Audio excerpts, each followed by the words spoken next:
a session on current case studies of displacement pressures in Denver, which follows really nicely on our lunch discussion for those of you who are there. This is a panel that was arranged by Marissa Westbrook, who's right here. She's a PhD candidate in health and behavioral sciences. And we have a lot of participants today. Mercedes, who's a community resident from Elyria, Swansea, who's going to be having a discussion with Valentina Serrana Solomon, who's an MA student in sociology, and Keida, who's a Sun Valley community resident, who's going to be having a conversation with Carrie Makarovitz, who's a PhD, who's in urban and regional planning. And, oh, no, Kieda's not here, right? Is that right? Kieda's not here. Sorry, she couldn't make it.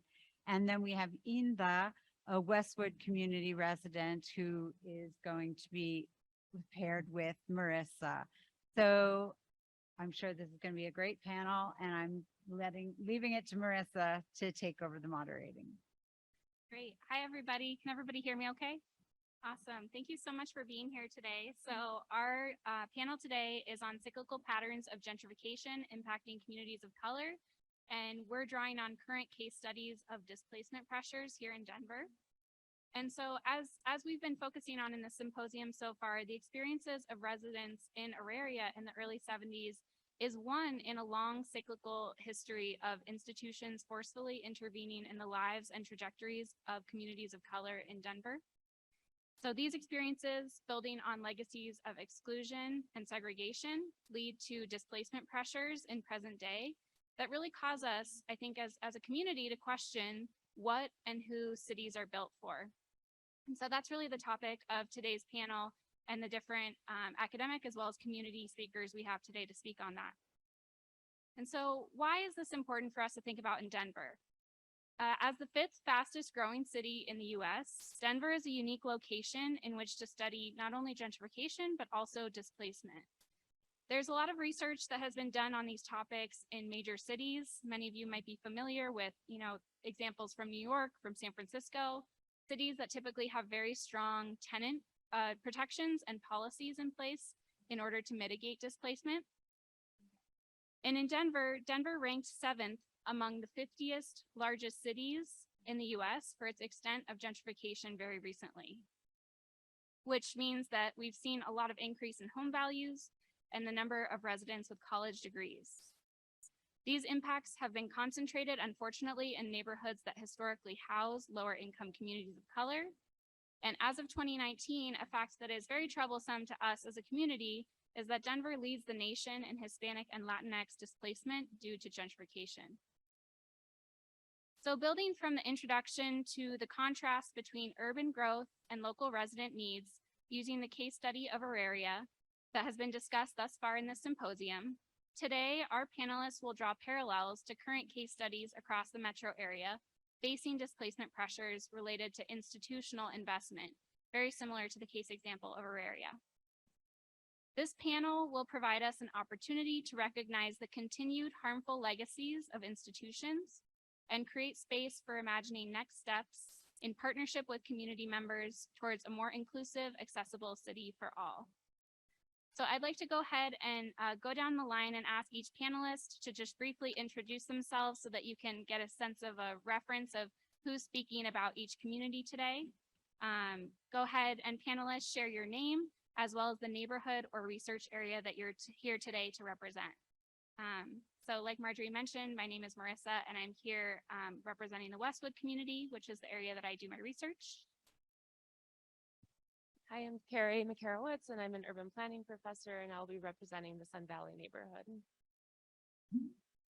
My name is Valentina Serrano Salomon, and I am a graduate student in the sociology department, and I'm currently working on my master's thesis about gentrification among Latino immigrants in Elyria, Swansea. Hola, buenas tardes. Mi nombre es Mercedes González y soy residente de Swansea. Gracias. Hi, my name is Mercedes González and I'm a resident from Swansea. Thank you. Hola, mi nombre es Inda y yo resido en el área del suroeste de Denver, en el área de Westwood. Hi, my name is India, and I am a resident of the southwest Denver, which is Westwood. Great. Thank you so much, everyone. So I'd like to go ahead and start with Valentina, who will share a bit of the experience that she's had doing research in Elyria, Swansea, North Denver. As you can see, I think still displayed up on the screen is the map of Denver in case, or it was previously, if you got to see that before, there was a map of Denver. So for those of you who aren't familiar with where Elyria, Swansea is, Valentina will also give you a little bit of a geographic locating for that. And then we'll have our community speaker follow that with her experiences. Well, thank you so much, everybody, for joining, and thank you for having me today. So yeah, I will talk about Elyria, Swansea.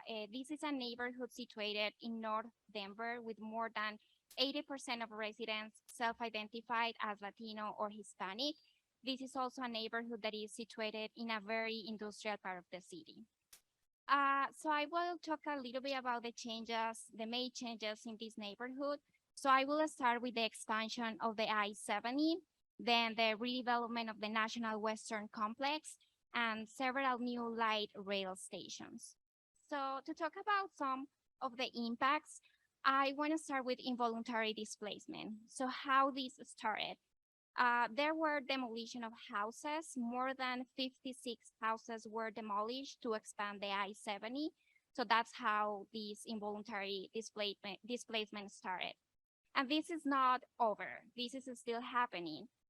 For example, now we can see some increases in property values and increases in rent.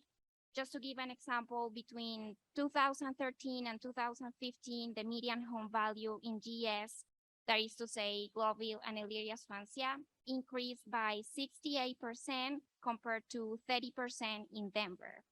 So now a home in Elyria, Swansea is in average around $400,000.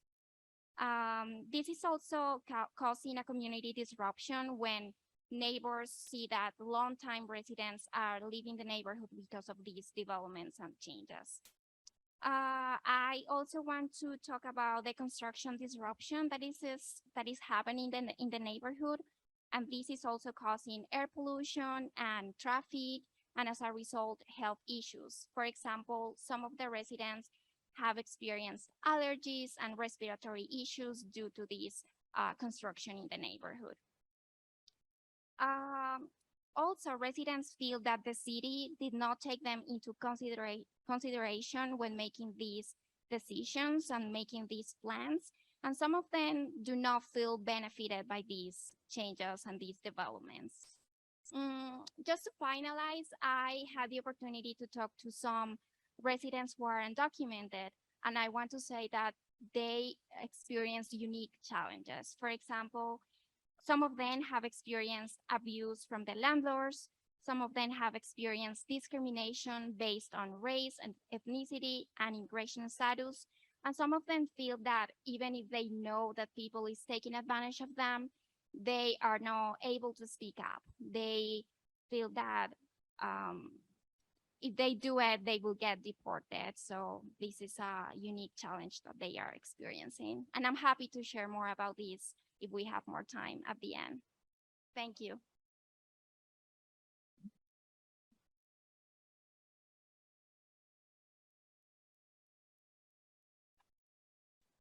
Yo les voy a hablar lo de el desplazamiento que mi comunidad, Swansea, bueno, yo tiene 4 años que yo me moví para Swansea, pero yo era residente de 5 puntos y fui desplazada.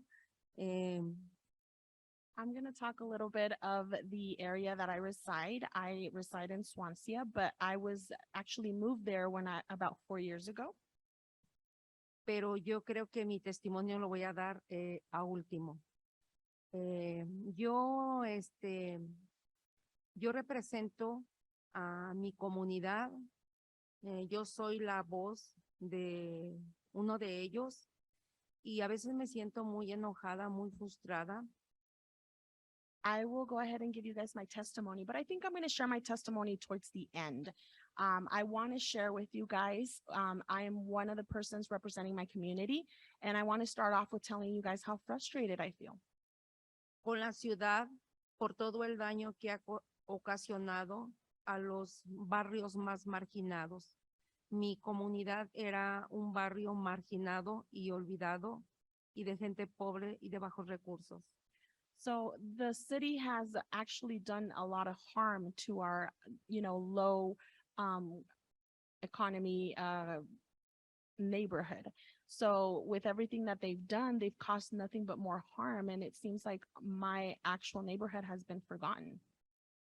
Área industrial, pasa la zonificación y llegan desarrollos grandes. When it comes to the industrial, there's been a lot of changes. There's been a lot of harm. Inversiones públicas y privadas There's been a lot of que generan ganancias masivas para las inversiones, para There's- los inversionistas. there's been a lot of funding that has been affected, and it's also affected the people that have created these fundings. Y que el daño impacta a nuestra comunidad. The harm has impacted our community. Y somos muchas más afectadas que otras comunidades. Son 4 veces más impactada mi comunidad de Swansea. My community of Swansea has been impacted, and I could say it's maybe 4 times more impacted than any other communities. La remodelación del I-70 y la expansión de National Western llamado El Triángulo y otros desarrollos en nuestra comunidad. The expansion of E70 as well as the National Western Complex and any other things that have been changed has impacted our community. El desplazamiento cada vez es peor. The displacement is actually worse every time. Daña más a nuestros propios hogares y daña económicamente a familias de bajos recursos. It actually harms our community, our neighbors, and any family with low income.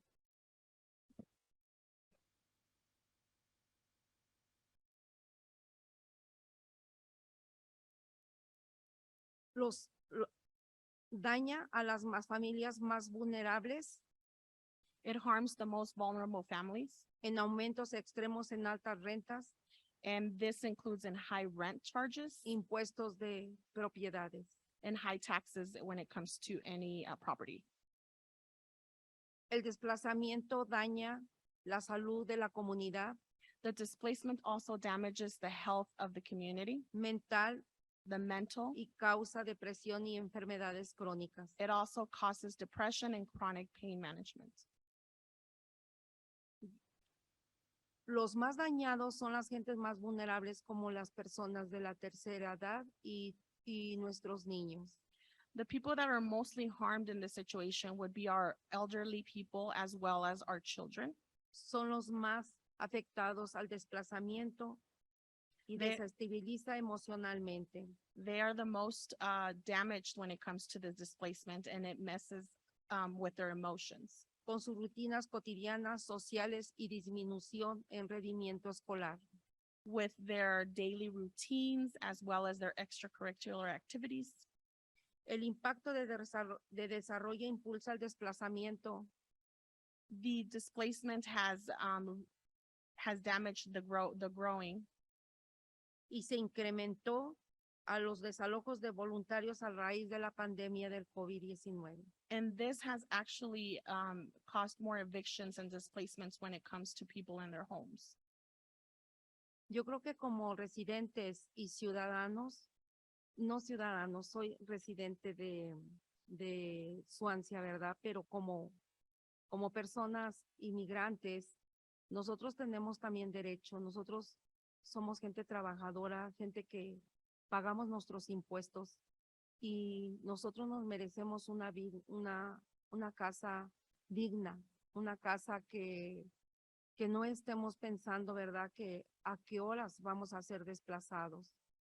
As a member of my neighborhood of Swansea, I believe, as being a Latino community, and we all have the right to, have our own home, live in our neighborhood and not have to worry about, this is all happening. When are we going to get displaced from our homes? Nuestro vecindario, mi vecindario es GS, Liria, Globio y Swansea. Son los tres vecindarios que han sido afectados por todos los desarrollos que tenemos a nuestro alrededor. So GS Global and Swansea are the neighborhoods that have been affected with all this displacement and the growing. Tenemos también el problema del aire contaminado. Nuestro vecindario es el más contaminado que tenemos con el del desarrollo del I-70, que todo lo contaminado, todas las partículas que se elevaron al aire, lo contaminó más. My neighborhood in Swansea as well has been contaminated or polluted. Our air is not, the quality is not so well after the expansion of E70, with all the particles and everything flying around with everything that they were doing. It's not, the air quality is not good. Aumentó las enfermedades crónicas de los niños, personas de la tercera edad, a los más vulnerables de su sistema inmunológico. The illnesses when it came to our elder people as well as our children, with all of this happening, the contamination and everything, it has made them get severely sick or has caused chronic illnesses. Tenemos también la refinería de la aceitera, que también es algo terrible. Es una contaminación que tenemos en nuestro vecindario.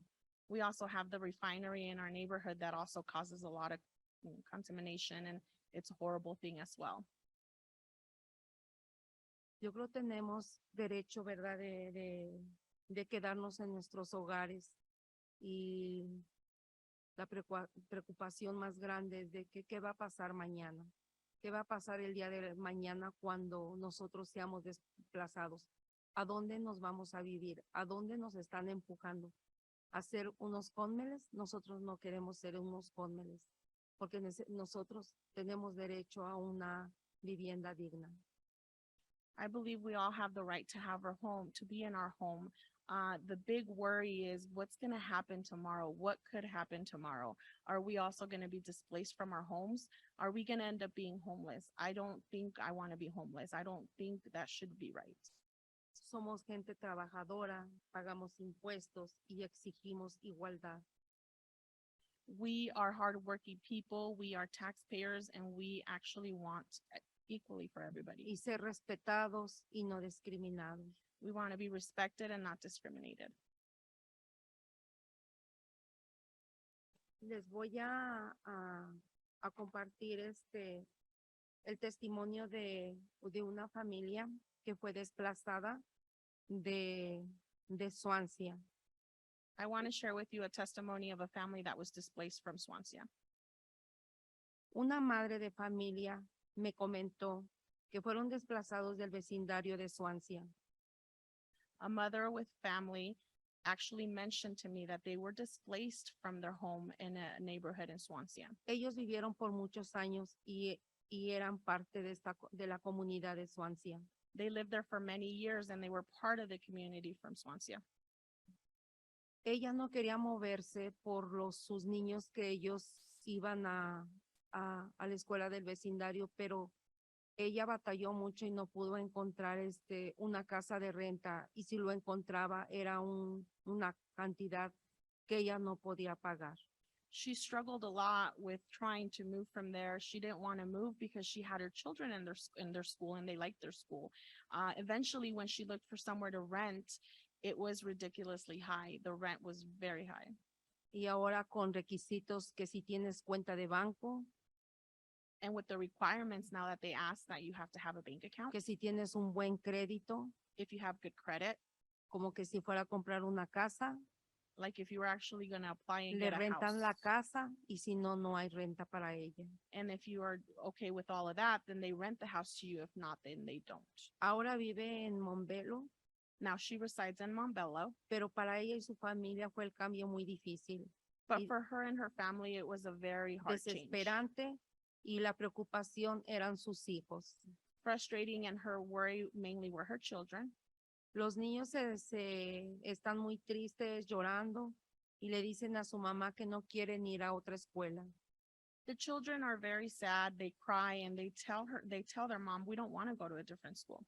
Tienen miedo a que los golpeen o que les hagan bullying.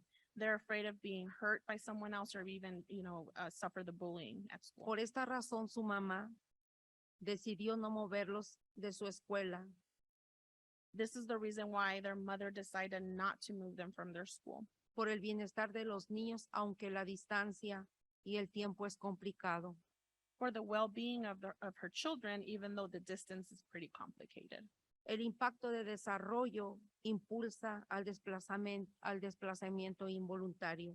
So the impact of the way the city is developing, it pushes to involuntary displacement. Yo les voy a platicar un poquito de mi historia, ¿verdad? De cómo fui desplazada. I'm going to let you know a little bit about my story of how I was displaced. Mi vecindario era 5 puntos. My neighborhood was 5 points. Tenía yo ya como 24 años viviendo allá. I was probably there for about 24 years. Era mi comunidad. It was my community. Mis vecinos eran mis familias. My neighbors were like my family. Tengo nietos. I have grandchildren, I'm sorry. Soy madre de 4 mujeres y 2 hombres. I am a mother of 4 men and 2 women. Tengo 18 nietos. I have 18 grandchildren. Tengo 5 bisnietos. I have 5 great grandchildren. Yo decidí salirme de trabajar cuando yo llegué de México para acá, para Denver. Empecé a trabajar. When I arrived from Mexico here to Denver, I began to work. Pero mis hijas necesitaban una persona quien cuidara a sus niños. But my daughters needed obviously a babysitter for their children. Tuve que salirme de la escuela, del trabajo para cuidar a mis nietos. So I stopped working at the school so that I could babysit my grandchildren. Mis nietos era su vecindario. My grandchildren, that was their neighborhood. Ellos se sentían seguros en sus escuelas, con sus amigos. They felt secure and safe in their schools as well as with their friends around the neighborhood. Cuando llega el desplazamiento, para mí fue algo frustrante. When the Algo- displacement arrived upon us, it was very frustrating for me. Fue una depresión para mí porque tenía que haber cambios para mis hijos, para los niños que se tenían que mover de escuela. Para mí fue frustrante. It was very depressing for me to see all these changes happening to my children, to my grandchildren, with their schooling, with their work. 8 años estuve viviendo en la 1228 California 8 years I lived in 2012, California. y para mí el dueño no radicaba aquí en Denver, radicaba en otro estado. The owner actually did not live here in Colorado. He lived out of state. Lo manejaba la compañía. He didn't manage the company. Cuando llega el dueño, When the empiezan los owner abusos. arrives, Yo me sentí discriminada porque él, con las palabras que él decía, no quería a los inmigrantes. I felt discriminated because of the words that he was using. It seemed like he did not like immigrants. De un día para otro me pidió el departamento. From one day to another, he asked me for my apartment. Yo donde no quería yo moverme, llegué a Swansea, un lugar allá yo pude encontrar el departamento por otra persona que fui recomendada porque yo no podía yo llevar un comprobante o una recomendación de mi rentero porque él nos discriminó, nos sacó de muy mala manera y no podía yo pedirle. La persona que me recomendó con la dueña que me rentó fue una buena persona que ella no necesitó una recomendación.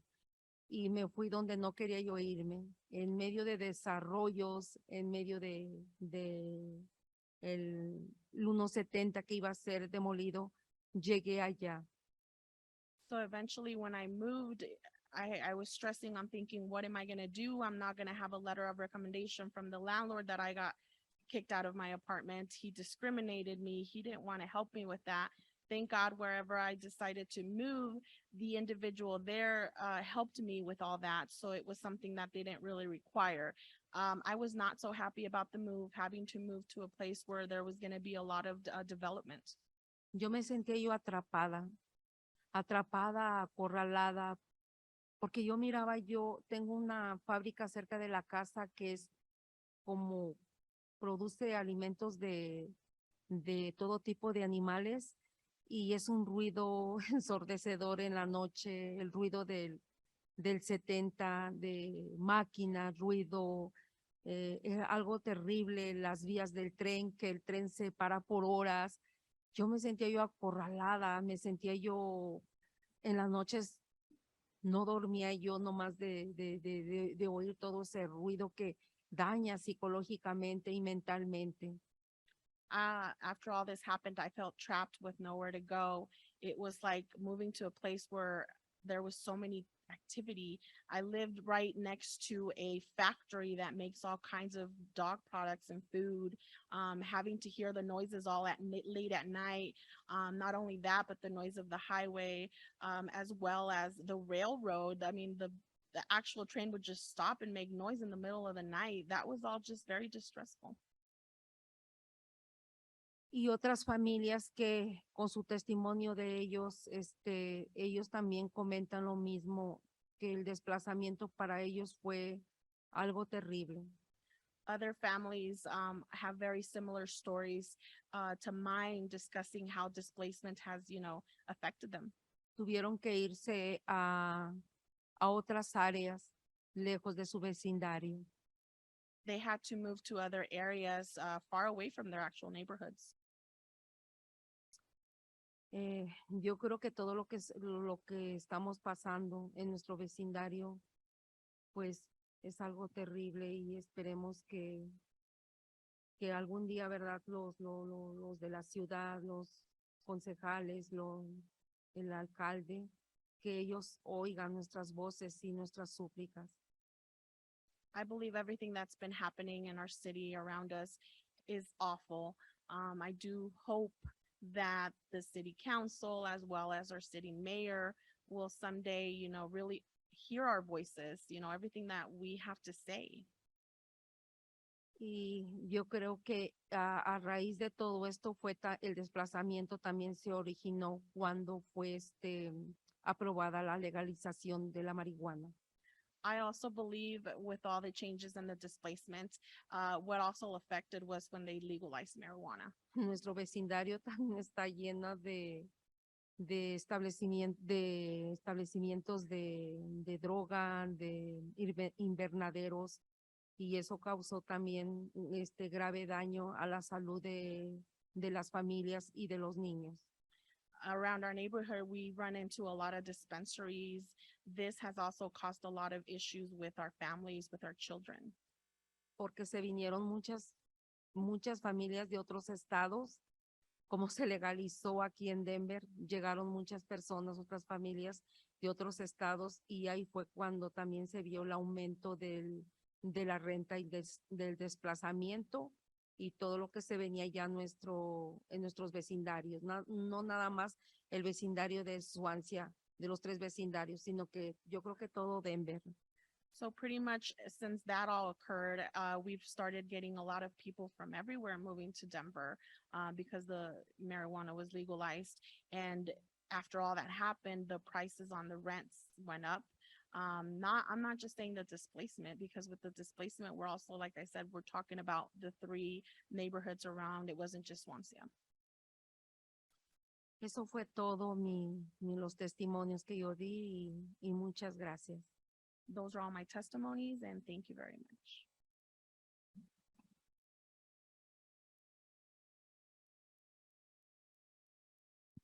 Thank you, Mercedes. And thank you, Valentina, as well, for talking about Auraria Swansea. So now we're going to transition to hearing about the Sun Valley neighborhood. Unfortunately, our community resident, Kata, wasn't able to make it today, but we have Carrie McCarowitz here to speak about the community, We're happy in the Q&A as well to talk further about resident perceptions of these changes. So as Mercedes said, that many of the residents' experiences in these gentrification processes are similar. And I started getting involved in studying what was going on in Sun Valley. In late 2018, I was part of the Meow Community Advisory Committee. I had been on it for a little over a year, as well as 3 members of Sun Valley were on the committee. And our role was to push Meow as a corporation to live up to its B Corp status and go beyond that and do community benefits agreements type work for Sun Valley.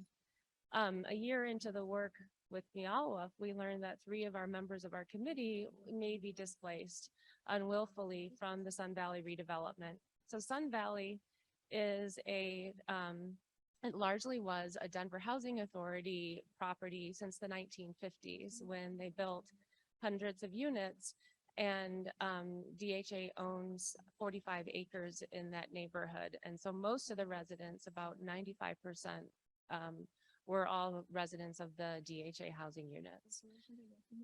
The neighborhood is surrounded on the east by the Platte River, and on the north, the elevated and Old Colfax, which is also the Bronco Stadium area. And then on the west, Federal Avenue, and on the south, 6th Avenue, the elevated 6th Avenue freeway. So it's been very landlocked by 3 major pieces of transportation infrastructure: the stadium, parking lots, and the river, and I-25, and isolated with no grocery stores, even no like quick little, stop in and grab, like a type of convenience store. In 2008, DHA applied for a Housing and Urban Development Grant, Choice Neighborhoods Initiative grant, and from HUD in DC. The process was very intensive, over 50 community meetings with community residents of DHA. And the idea was this was a new program of HUD. It was going to go beyond some of the failed initiatives of the Hope 6 project redevelopments that HUD had been doing across the country to redevelop public housing into mixed income housing. So there was this master plan that looked beautiful. There were going to be it was going to be all replacement units for public housing, other types of housing for non-public affordable as well as market rate. The residents were told that they would never be displaced. They could stay during the redevelopment, and that even during the demolition of the old units and the construction of the new units, they would build before they would demolish. So you could wait to move out until a new unit was built. And you wouldn't have to leave your neighborhood. Your kids wouldn't have to leave their school. You could still get to work the same way, and you would still have all the attachment to place that many people have had for several years living in that area. Well, that was starting not to happen. And so many of us on the committee started to look into what we could do to try to have DHA stop the process of demolition. We were hearing stories of kids coming to school crying because they were watching the building next door out their bedroom window be demolished while things in their bedroom were rattling, and their best friend lived in in the unit next door being demolished. So it was very shattering to the people who live there. And also, as we looked into the documentation about the planning process, against the commitment that was supposed to happen for the demolition. Fast forward, DHA is not only doing the redevelopment of Sun Valley, we now know that the Pepsi, the redevelopment with Cronky and the River Mile redevelopment, another parking lot, all of that is being planned with the city on a long time frame, which is just immediately north of Sun Valley, which is another pressure on this neighborhood that was formerly isolated, and few people went there or noticed it as a place to invest or be or participate in. And now they're being redeveloped and surrounded by all of these other development pressures, from improvements to the Platte River to improvements to the Broncos and the Pepsi Stadium area and the other part of the river. So what I want to do to summarize is this is a repetitive pattern when we do institutional redevelopment like this. And what happens is we divide it because of the way these grants happen, which never cover the full cost of development.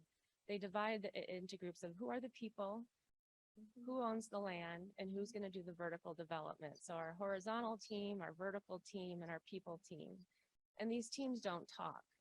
And so the people are told one thing, and they do this envisioning master planning process in the beginning, and then they start to divide up the land of where you're going to put buildings. But when they bring the vertical development team in, they start to look for capital to redevelop and carry out the plan. And then things start to shift. The phases that were supposed to happen here, here, and here now happen here, here, here, and because that's the way the money is flowing and how they're going to get capital to build the vertical buildings. And before, when it was only going to be 700 units, now it's going to be 3,000 units, because to get the vertical buildings built, they need more people, more money, more infusion of capital. And oh, maybe we should take that lot and put this on that lot. And again, the people were involved in 2008 to 2015, but in 2022, the people aren't involved anymore. It's the people that lived there. It's mostly the people trying to finance the vertical, and the people who own the land. DHA owns 45 of the 100 acres. Now they're beholden to the financing interests, because they only brought so much money to the table in terms of PUD grants, tax credit grants. And it happened in Chicago when I worked there, all of the Hope 6 redevelopments. It happened in San Francisco, it happened in Baltimore, it happened in DC. And every time HUD comes out with a new program, they rename it. And it's a new promise. It's going to be a new commitment to the people and the developers working hand in hand. But when finance leads the way, people get displaced.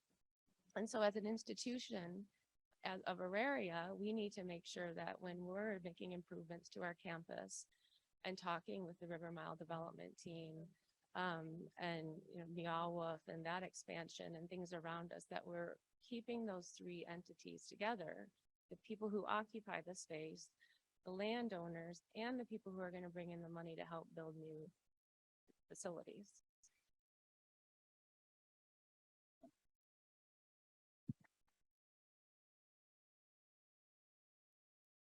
Great. Thank you, Carrie, for talking about a little bit about the Sun Valley redevelopment process. And just as a little bit of context too for our community resident who is going to be here, Kata is a longtime Sun Valley community resident. And as Carrie was talking about those phases, I think it's just important to also give an example of what that really looked like for someone. So for Kata, what she was going to come and talk about today was how she had moved out of a period of homelessness into the Sun Valley units to begin with. Early on in the development process, she was actually moved from one Sun Valley unit to another. As Carrie was saying, right, they demolished some buildings and wanted to transition people into other buildings so that they didn't have to be displaced from the actual site of Sun Valley. But through that, and then finding her permanent housing placement, she now lives outside of the Sun Valley community. She had to move twice. So these are just these stories and these examples of how people are inconvenienced and having to really change their life and change their personal life because of this institutional investment and this change. So I just wanted to provide that example with that story. Great. So now we're going to transition to speaking about the third community of Westwood. So I have been working in the Westwood neighborhood since 2019 on how displacement pressure impacts health and well-being. And as you can really hear throughout the panelists who've spoken thus far already, this is a constant threat of what displacement pressure means, how it impacts us, and what that feels like. And so for those of you who may not be familiar with Westwood, Westwood is a Southwest Denver neighborhood located just 15 minutes from where we are right now. It's bordered by Alameda and Federal, as well as Mississippi on the southern side. And this community is largely Hispanic and Latinx, as 78% of the neighborhood self-identifies as such, compared to 22% citywide.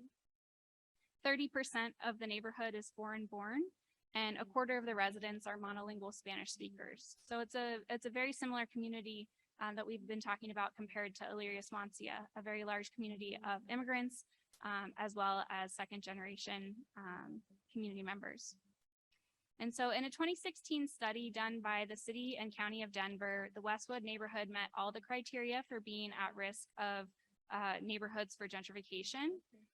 The three criteria that the city uses include a lower median income, a higher percentage of renter occupied units, as well as a higher percentage of residents with less than a bachelor's degree compared to the city average. And so today, similar to the other panelists, I'm just going to highlight a few of the structures that make Westwood residents particularly vulnerable to displacement pressures.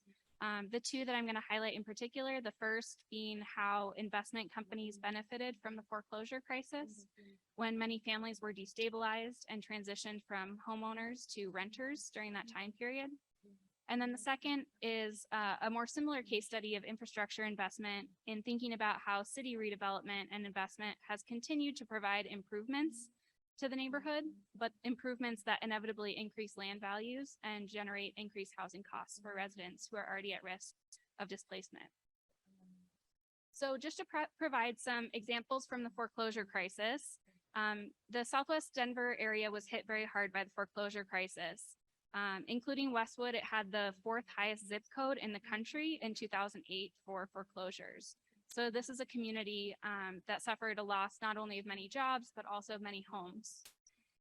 And those who didn't necessarily lose their homes during the foreclosure crisis are also borrowed against their home or took on additional debt, which led to many credit issues that were only resolved by families choosing to resell their home at some point after that as well. And so because of this, Westwood saw a transition from 65% homeownership to 35% homeownership. And that's a very dramatic decrease. And compared to citywide, it's a very low proportion of homeowners. So between 2007 and 2012, we see that the after impacts of what that looks like.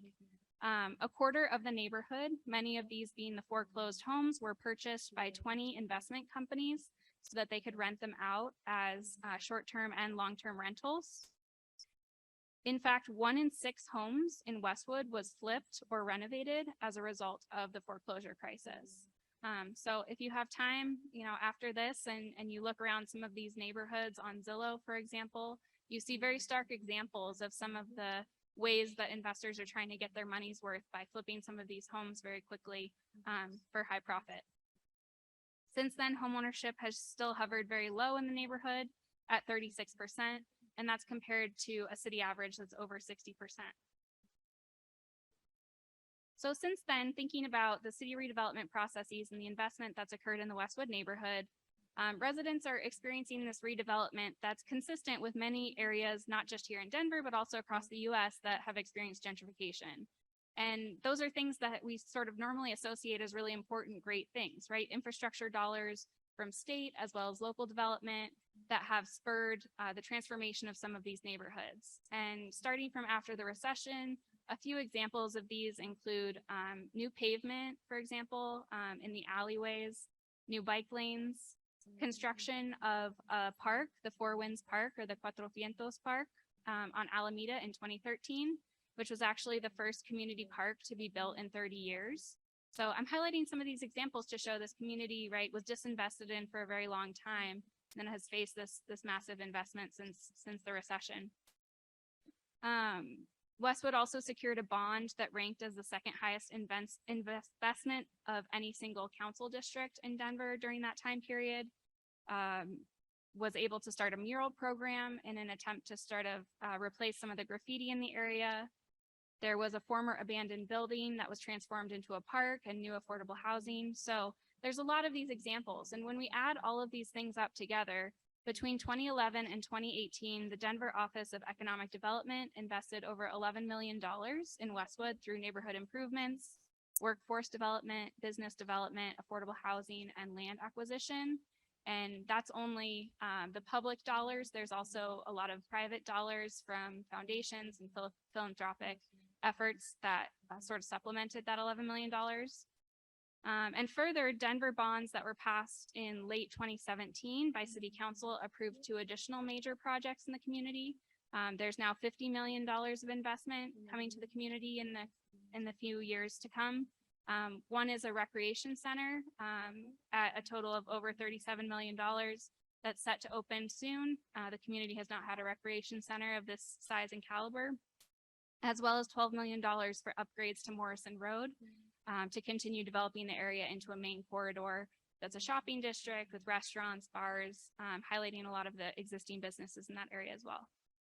And as you can imagine, at the same time, there's been an unprecedented rate of residents being priced out of the neighborhood. And residents, in response to that, are either doubling up with friends, with family, or acquaintances to make housing costs more affordable. So we see an actual higher number of residents per housing unit in Westwood than we do in other parts of the city. As well as residents, in the case of my study, where I followed residents, especially through the COVID-19 crisis, families who are using food banks as a way to reduce the cost of their monthly expenses and make sure that any income they do generate from their work goes directly to their housing costs because they have very few other dollars to spend. I wanted to share this quote from the former executive director of a nonprofit in the area who was quoted in the Denverite saying that all these improvements are good in that they're creating a healthier and a safe neighborhood. But at the same time, when you don't have people secure in their housing, they're very susceptible to being forced to move out. So these are some of the tensions that this panel is seeking to highlight today. And that is, highlighted by the example of the Auraria historical legacy as well. In this case in Westwood, residents are very alert and aware of the changing economic landscape. They're trying to think about what could be their next steps. And families I talked to in my research are particularly concerned about how this displacement pressure impacts their health and well-being. They have many experiences, like we've heard about on this panel thus far, of stress, concern about their future in this neighborhood, as well as in a city where they feel like nothing else is affordable. And so I ask you today to think about how our cities can better support residents in these neighborhoods through tandem investment in strategies for residents to stay in place, so that those who call Westwood home can benefit from these investments and these changes that the city is making in this community. So now I'd like to turn it over to Inda to share her experience in the Westwood community as well. Hola, buenas tardes a todos. Gracias por estar aquí. Hi, good afternoon, everybody. Thank you for being here. Yo voy a comentar sobre las experiencias que están pasando en la comunidad del sureste de Denver, nuestras familias, sobre los altos costos de la renta y el incremento que es muy, muy alto, que está sobrepasando el porcentaje que se debe usar de su sueldo de cada familia. So I want to talk to you about a little bit about what's going on the southeast area, which is the neighborhood where she resides. And I want to let you know a little bit of how everything has increased, talking about rent wise. It's gone so high where it's even hard for somebody with a regular salary to even pay these costs. Cada familia que encontramos en esa comunidad, ellos trabajan, como dijimos, duro. Ellos a veces tienen hasta 2 trabajos para poder cumplir y pagar esa renta. Some of these people from these communities actually are hard workers. Some of them even have 2 jobs, and they do this so that they can actually pay everything that they need to pay every month. Y que lastimosamente, como decimos, son inversionistas que a veces no viven en el estado de Colorado. And sometimes we even say these are people that invest that don't even live in Colorado. Esas familias tienen que unirse 2 o 3 familias en ese lugar donde van a recibir esa casa que rentan para poder cumplir con la renta, para poder obtener, ir salvando o ahorrar un poquito de dinero para poder comprar comida para sus hijos o pagar las utilidades. In some cases, there's maybe 2 or 3 families living together in one household, all so that they can actually have the money sufficient to pay the rent, and so that they could even save up some funds or money so that they could even buy their own groceries. Sí, porque eso es, la verdad es triste porque ellos podrían estar felices de tener un hogar, para donde dormir sus hijos, donde comer, donde bañarse, pero lastimosamente eso causa un estrés cada mes que se va a pagar la renta. These families should be living happy, thinking that they have their own home, their own place to live, a place where they call home, a place where they actually sleep every night. But unfortunately, that's not the case. They're stressed every month that comes by because they have to pay the rent. ¿Por qué? Porque si tú pagas tarde la renta, 1 o 2 días te cobran de $50 a $75 si estás tarde por pagar esa renta. Why is this? If you pay your rent 2, 3, a couple days late, they can charge you anywhere from $50 to $75 just for paying your rent late. Se llega el tiempo de que cumpliste ese torno de el año que tú estás viviendo porque haces un contrato de un año cada vez que tú rentas. Then the time of your contract arrives, which is usually about a year. When you move in, you make a contract, you sign a lease for about a year. Si tú cumpliste ya ese contrato y lo quieres renovar, cuando tú te encuentras con la sorpresa que el dueño de esa casa te va a aumentar $200 o $300, aparte de que tú ya estás pagando $2,300 por esa renta y que al mes y que pagaste $2,300 de depósito para tú poder rentar esa casa. So then you come to find out that it's time for you to renew your contract or your lease, and you're already paying, say, $2,300 monthly, on top of you paying $2,300 for your deposit to be in that house. Then you come to find out that the owner of this actual property or this home is going to up your rent about $200 or $300 on top of that. Lastimosamente, cuando esa noticia llega a nuestras familias, ellos tienen que buscar otro lugar donde sea menos la renta, y ahí es donde vamos más estrés para los niños, a moverlos de escuela. Nos tenemos que ir a buscar otro lugar que sea. A veces hay personas que se tienen que mover de 5 a 6 veces por tiempo de diferentes hogares. No hay una estabilidad por esos altos costos de la renta. At that point, it's the time where you decide, or these families decide that they have to move. They can no longer afford the rent going up. Then it's a stressful moment, not only for them, but for their children, having to move them from one school to another. Some of these families have even moved anywhere from 5 to 6 times. That's caused a lot of distress on them. Y eso, a lo que escuchamos, ese dinero se va quedando para nuestros inversionistas, pero para nuestras familias de bajos recursos no hay nada. Ellos están perdiendo. Entonces, ¿cómo podemos ayudar? ¿Cómo podemos guiar o hablar que nuestras voces? Porque si estamos aquí todos es porque nos interesa hacer un cambio para nuestra comunidad. Y lastimosamente, los que somos más afectados somos los de bajos recursos. Esos son nuestras familias las que son más afectadas. So all this money ends up going to the investors. What happens to all the low income people? When are our voices going to be heard? All the people that are affected are the people with low income. When are we going to be heard? When are our voices going to be taken in mind? What do we need to do to change that? Nuestros niños son nuestro futuro, nuestros futuros maestros, nuestros futuros policías, ellos son el futuro.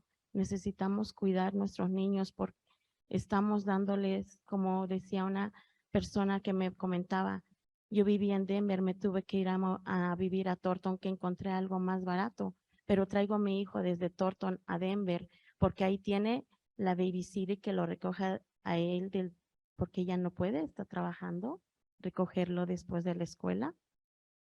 So for example, I've known people like this lady, for example, that she lived in Denver, had to move to Thornton simply because it was cheaper and she could afford it, but then still brings her children or her child all the way over here to school. And at times, because she has to work, the babysitter has to get involved.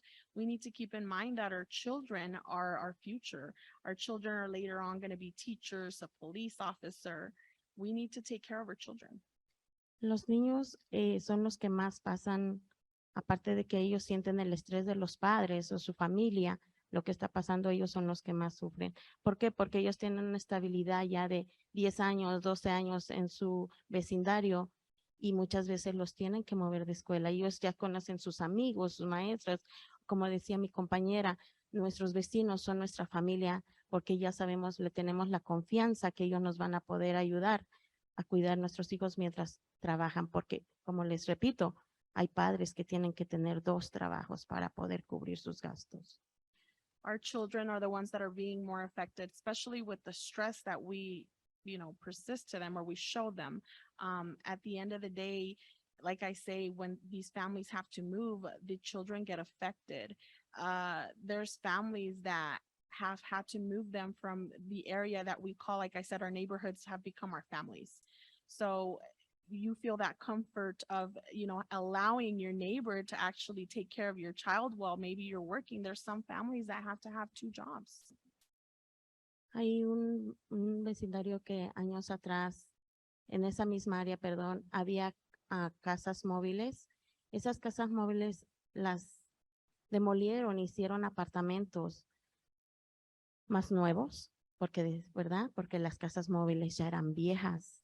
Pero a veces no nos podemos a pensar que en esas casas móviles hay un espacio donde ese niño puede jugar, donde ese niño puede sembrar una flor, que ellos que mentalmente pueden participar con sus padres en ese espacio, jugar algo. Y en los apartamentos, son apartamentos que si tú vives en el 3er piso, que el niño no brinque porque yo no puedo dormir la persona que renta abajo. Entonces, eso es como mentalmente a nuestros niños los estamos frustrando cada día más. Around the neighborhood, there was an area of a community of mobile homes. These mobile homes were displaced, they were demolished, they were vanished, and simply because they wanted to build a nicer, newer apartment complex. We forget sometimes where these children or these families lived. What if a child actually had a thought or even simply planted something outside of their mobile home, and then all of a sudden they were displaced from there. Now they have to end up living on the 3rd floor of an apartment complex with so many restrictions and so many rules, such as you can't jump, because then if you jump, the neighbors downstairs complain. So those are simple things where we affect our children. El estarse cambiando cada año de casa también no es una vida estable ni para la familia, ¿verdad? Entonces, cada vez que sabemos que una familia no pudo pagar la renta y ahora está viviendo en el carro porque no tiene la manera de pagar $2,000 de renta, porque eso es lo que están costando ahorita los apartamentos de 2 recámaras, hasta 1,500, 1,700 de renta, y muchas familias, más ahora en la pandemia, perdieron su esposo, su esposa, su mamá, quien era quien la apoyaba. Ahora es aún más difícil. Podemos ver personas que están viviendo en el carro por no tener ese recurso de poder pagar la renta. Moving simply from home to home every year is not a healthy thing. It's not a healthy thing for anybody. We also talk about the rents, the way the rents have, just are very expensive. We're talking about even sometimes a 2-bedroom, a 2x2 being about $2,000. They can start anywhere from $1,500, $1,700 to $2,000. A lot of people can't afford that. That's why when COVID-19 hit us, a lot of people, had deaths in their families, whether it was a wife lost her husband, a husband lost their wife. A lot of people lost their homes because of this. And some people are ending up to living in their cars. I mean, when did we ever see people living in their cars because they couldn't afford to pay rent? So, yo les quiero dar gracias por estar aquí, porque yo sé que si están aquí es porque nos interesa ver el cambio. Y gracias por escucharnos. Gracias a cada uno. I want to thank you guys all today for being here. If you're actually here and you're present, it's because you're actually interested in listening and trying to see a change in this. So I want to thank you guys too. Thank you.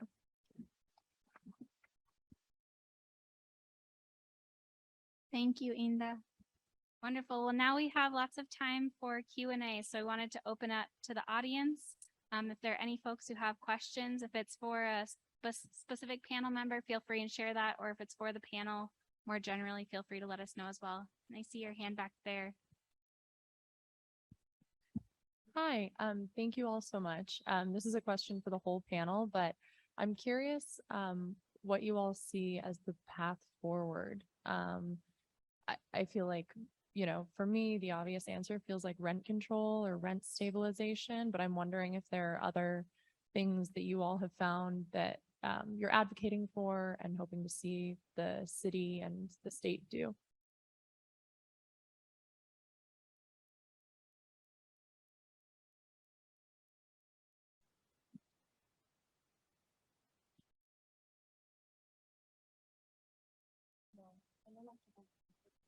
Sorry, can we repeat the question just into the mic a little louder? Oh, yeah, absolutely. Sorry. What do you see as the best way to avoid this continued displacement and gentrification? Does this look like rent stabilization, rent control, or some other option that the city council or the state government could be taking?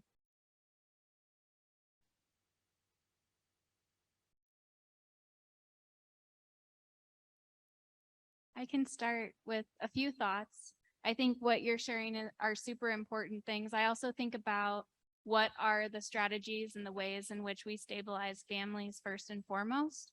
So what are the ways in which people are making a living wage? What are the ways in which folks have access to free healthcare, free education, the things that they need to take care of themselves? Because we know that many of these things are things families are also prioritizing their money towards. And so at least in the interim, while we wait for some of these larger changes and these larger policies, what are the ways in which at a community level, we can be supporting initiatives, supporting efforts to stabilize families through those creative efforts? That's one thought I have.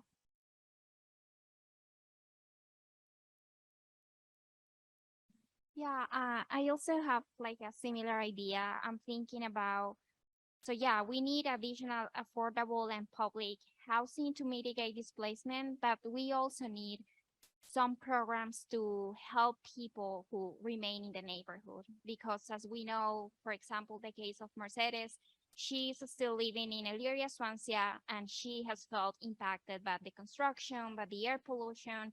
It affects the health and well-being of residents. So it is important to think about, okay, what can we do in order to mitigate these effects in the neighborhoods when we know that so many people stay there and there are so many people that who don't want to leave.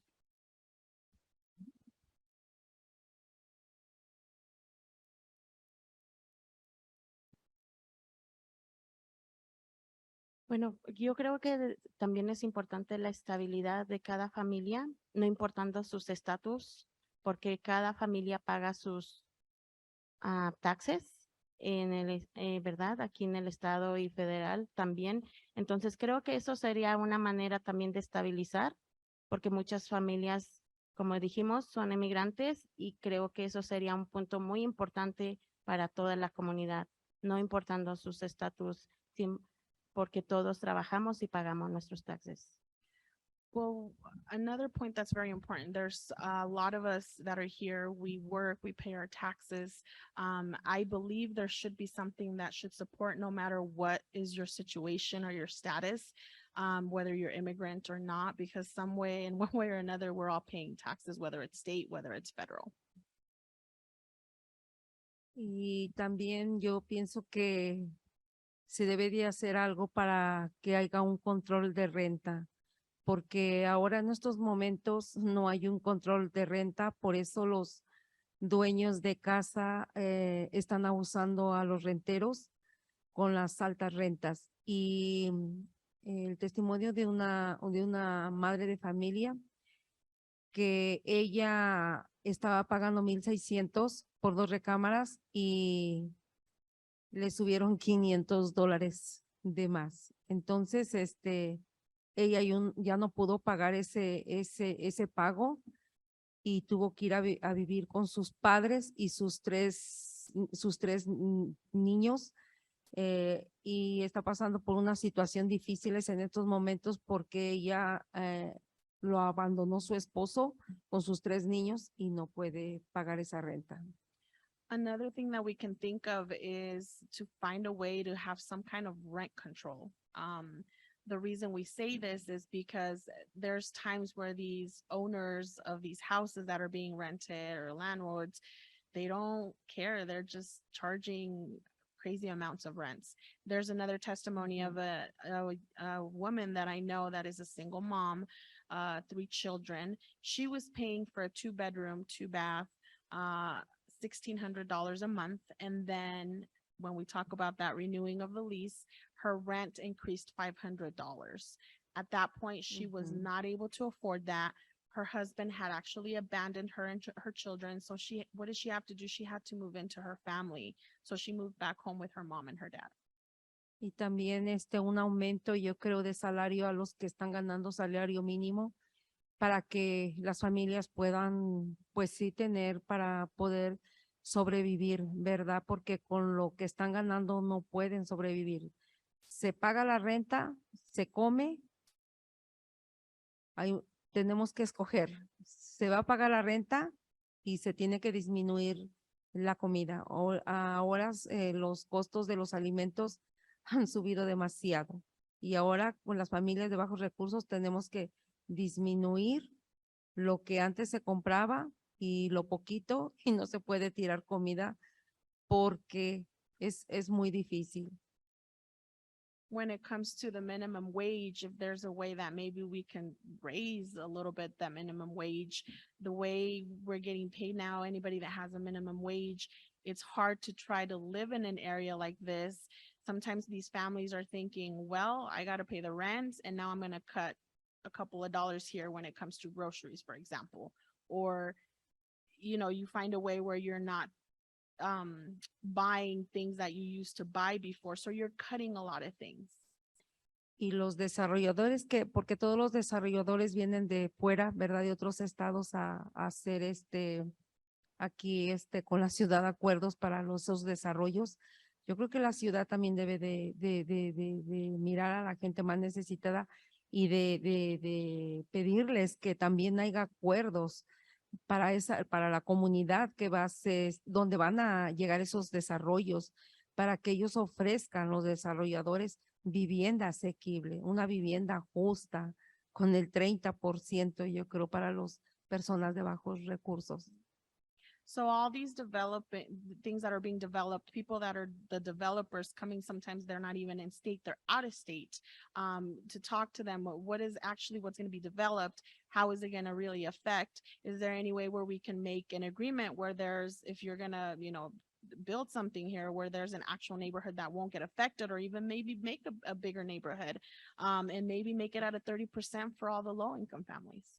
Y ya los desarrollos están aquí, no se puede hacer nada, están aquí, pero que haya un acuerdo beneficiario para nuestra comunidad.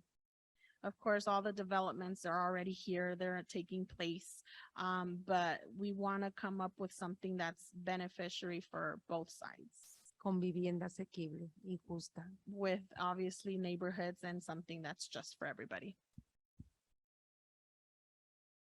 Just add 2 quick things. One other thing the city has recently done is implemented a rental registry. So anybody who owns a rental unit needs to register with the city. They won't start fining people, and the fine is fairly low for a few years because a lot of policies like this have to be implemented slowly in order to pass.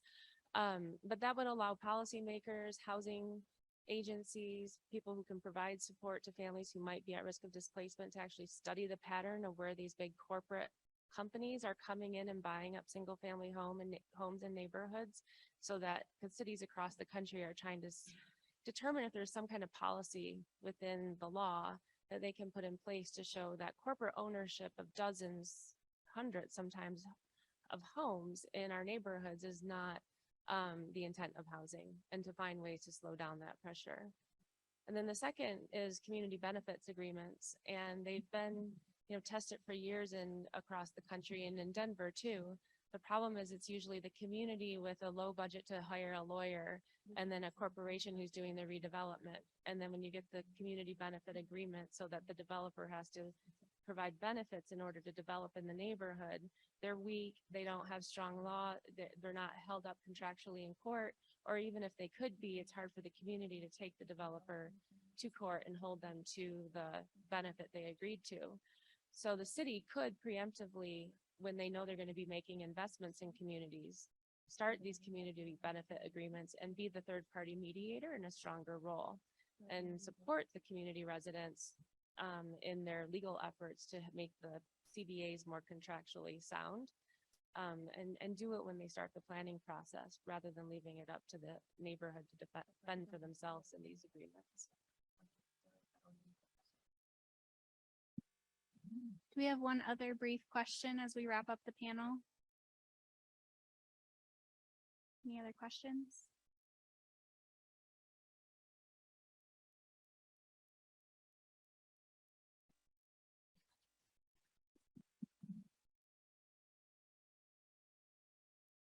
Ok, tengo una cuestión para todos. ¿Pueden hablar de cómo trabajan juntas? This is a question for everybody. Can you talk about how you have worked together, the university and community representatives?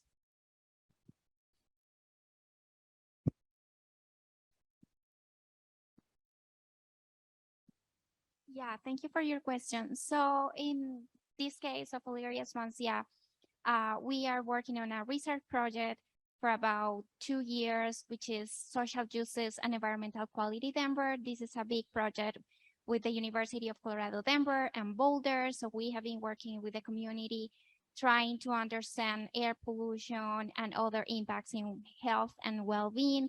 We have been able to conduct focus groups with residents to understand what is happening and what are their needs. And we have been able to go to events in the neighborhoods as well. And that's what we have been doing. And I'll speak to the examples from Westwood and of Sun Valley a little bit as well. I've been conducting my dissertation research in the Westwood community and been working with community members like Inda to connect with families through nonprofits. There's a very active group of nonprofits in the community looking to support and make sure that community members are able to stay in place and get the resources that they need. And so that's the way in which we've been working together. And then in the Sun Valley community, Carrie and I and others have also been working with community residents to better understand their perspectives of the redevelopment project. So many of these projects that we're talking about today and the ways in which we've connected with community members is through trying to understand their experiences, making sure that we can collect some of this information, both as community members working with academic partners, so that these concerns are elevated to the appropriate types of groups. And I don't know if I'm giving an example from. Yeah, just to reiterate what Marissa said, we, a graduate student and I put together a big document for the Sun Valley residents, documenting and pulling out pages of the original plan so that they could go to the DHA housing counselors, who are very supportive, I do want to say, of the residents. It's really, Denver Housing Authority is not to blame here. It's this process that gets repeated all the time, but pulling out old documentations and commitments that had been made to the residents was helpful with them so they could go to their city council member, who could then talk to DHA and others in the city. And just being available, going to meetings, responding to emails, talking on the phone, and trying to provide the information that we have and helping to gather information to them and elevating it. It's not enough, but it's what I've been trying to do on this small project. Great. Well, thank you all so much for your time.